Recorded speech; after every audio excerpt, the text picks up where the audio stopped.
This morning, British politician Jo Cox was attacked and killed by what appears at this point to have been a British nationalist. Cox was shot and stabbed in the street in Birstall, near Leeds in northern England. The British Press Association reported, citing eyewitnesses. She had just finished a regular public meeting with constituents, and a little bit before 2 p.m. local time, less than an hour after the attack, Cox was pronounced dead by a doctor working with a paramedic crew. There was a 52-year-old man who was arrested shortly afterward, close to the scene of the attack, and weapons, including a firearm, which I had early in the day seen described as made by himself. I don't know if that ended up being the case, but that was what the early reports said. And we do have some news from the UK detailing a little bit of what happened during the attack. Just before 1 o'clock today, Jo Cox, MP for Batley and Spen was attacked in Market Street, Birstall. I am now very sad to have to report that she has died as a result of her injuries. Jo was attacked by a man who inflicted serious and sadly ultimately fatal injuries. Subsequently, there was a further attack on a 77-year-old man nearby who has sustained injuries that are non-life-threatening. Shortly afterwards, a man was arrested nearby by local uniformed police officers. Weapons, including a firearm, have also been recovered. At 1:48 p.m, Jo Cox was pronounced deceased by a doctor who was working with a paramedic crew that were attending to her serious injuries. Now, this was the first British lawmaker to be killed in office since Conservative MP Ian Gow was assassinated by the IRA in 1990. And by the way, I'm going to jump ahead, guys. If you could go to graphic 5, I should have said this earlier. But importantly, as part of the context of why this might have happened, Clark Rothwell, who runs a cafe near the murder scene, told the Press Association he was shouting, "Put Britain first." He shouted it about 2 or 3 times. He said it before he shot her and after he shot her. She's of the Labour Party. Right. One of the ones who's on the far right, who is for British separation from the EU, says that they had no knowledge of this. They would never advocate for any of their people to do anything like this. And also because, ironically, the name of that party is Britain First. Yeah. So with at least the reported from the shop owner, the local shop owner that reported he was screaming, "Put Britain first," yeah, people would make that connection pretty obviously if they would think, oh, this is maybe something motivated by that party if they're yelling something that includes that party's name. Yeah. And it's entirely possible that once they do an investigation of the man's home, that there might be some kind of information about his motivation. Typically in these politically motivated attacks, they end up recovering something indicating where their loyalties might have lied in terms of ideology.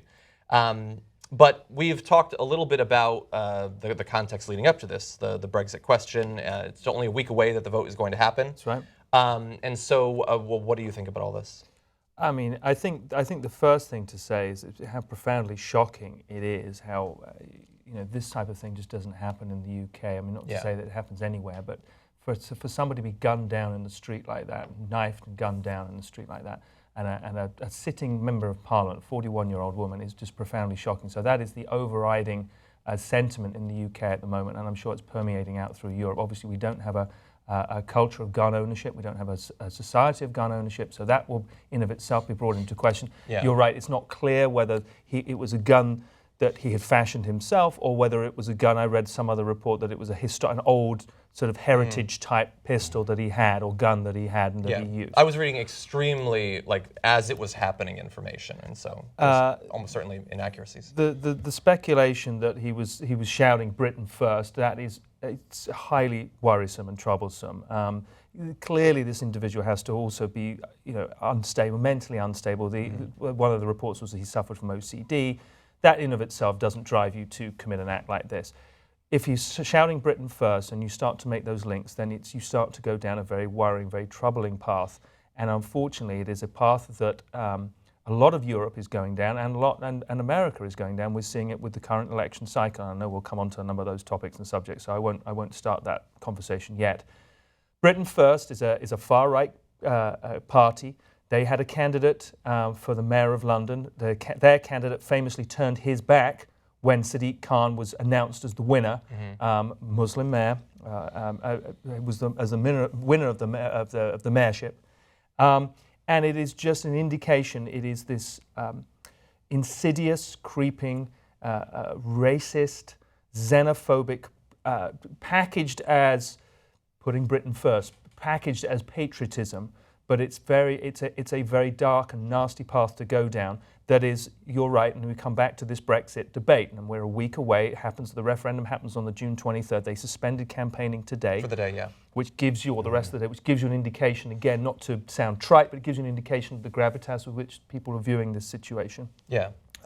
But it has started to bring out the worst in people, and you've seen Nigel Farage, who I know you guys know about, and I'm sure you've spoken about, who's the head of the leader of the UKIP party, which is the UK Independence Party, who has been at the forefront of the Leave campaign and making some very nasty, unsubstantiated claims about migrants. And there was a really offensive poster of him, which I saw just before I came on air, of him standing in front of this poster, pointing at a whole line of just ethnic people from different ethnic backgrounds saying, we have to stop this. We have to stop this. And that is that drive. It is that fear-based. It's it's immigrants are coming to take our jobs. They're coming to Islamize, make our society and our country Islamic, and they're bringing terror. I mean, it's every kind of sentiment that you can imagine that they're packaging, but they're packaging it quite adroitly insofar as they're saying, well, this is part and parcel of being Europe, and Europe doesn't have Britain's interests, so therefore we need to put Britain first. And that's how they make that link. It is so profoundly shocking,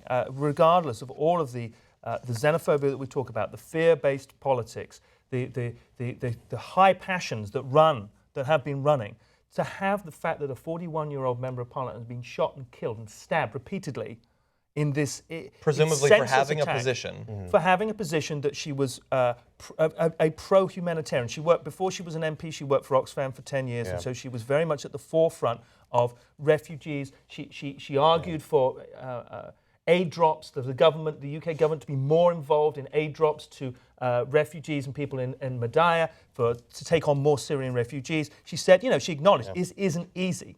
Yeah. This isn't an easy challenge, but it is our commitment, and we have a moral imperative to do so. And for that reason, she's then shot and killed.